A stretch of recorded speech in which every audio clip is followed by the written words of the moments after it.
I hope you also fit and fine. Actually, I have seen this video today and I have accepted this opportunity. Actually, today's my topic is programming.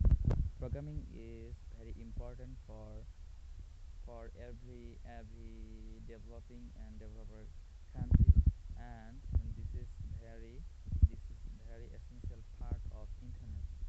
Actually, actually program is actually programming I mean programming is base of internet. If don't have program, so I think don't have internet.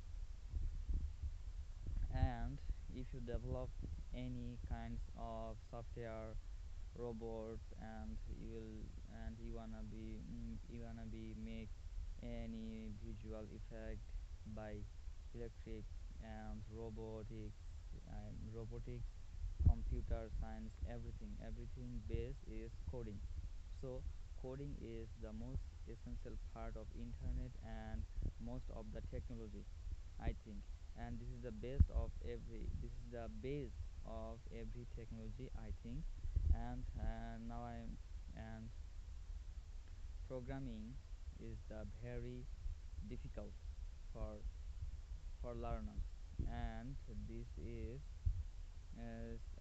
is very important for programmers, I think. Okay, thank you.